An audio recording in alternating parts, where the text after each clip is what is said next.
Matthew, Mark, Luke, John. 4 different books, 4 different writers, all telling the story of one man, Jesus. So why 4 Gospels? Why didn't one writer just tell the whole story once and be done?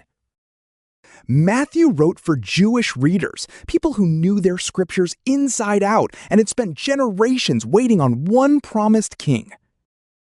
So Matthew builds his entire gospel around one single claim. Jesus is the Messiah every prophet before him had been pointing toward. He quotes the Old Testament constantly, more than any other gospel. Again and again, he writes the same phrase, "This happened so that it might be fulfilled." He even opens his whole gospel with a genealogy, tracing Jesus' family line back through King David all the way to Abraham himself. To a modern reader, that list might look boring, but to a Jewish reader, it isn't boring at all. That's the receipts, proof this really is the promised land. Matthew's target, then, take readers who already held the prophecies in their hands and show them that Jesus is exactly the king those prophecies promised. Mark is a completely different animal. It's the shortest gospel by far, and it moves at a seriously fast, breathless pace. Mark wrote for a Roman audience, and Romans weren't sitting around waiting on ancient prophecy. They respected power, action, and results.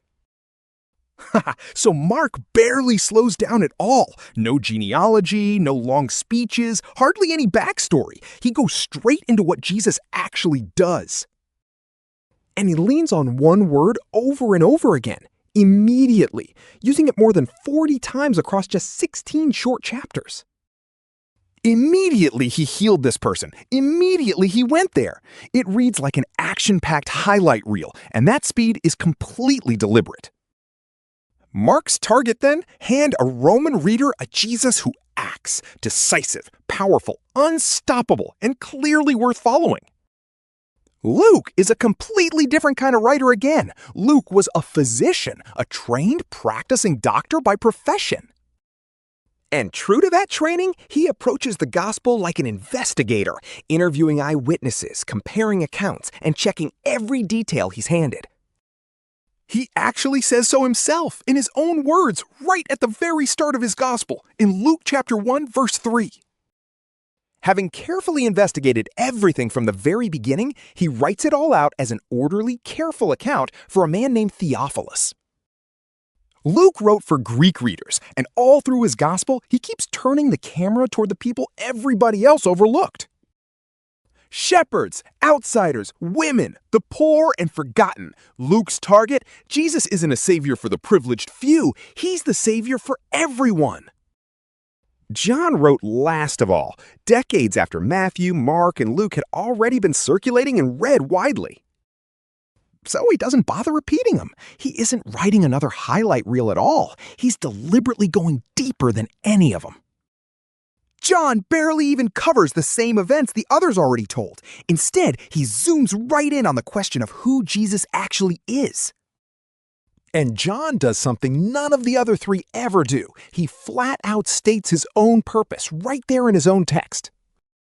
These, John writes, are written so that you might believe that Jesus is the Christ, the Son of God, and that believing you may have life in his name. John's target, Jesus isn't only the promised king or the powerful worker or even just the savior. He is God himself in the flesh. So here's the whole picture again. Matthew, the promised king. Mark, the one who acts. Luke, the savior for all. John, God himself walking among us. 4 writers, 4 targets, 1 Jesus. Every difference between them is a difference of aim, never a contradiction. Read all 4 side by side for yourself, and you'll see exactly how it fits together. Subscribe for more Bible breakdowns like this one.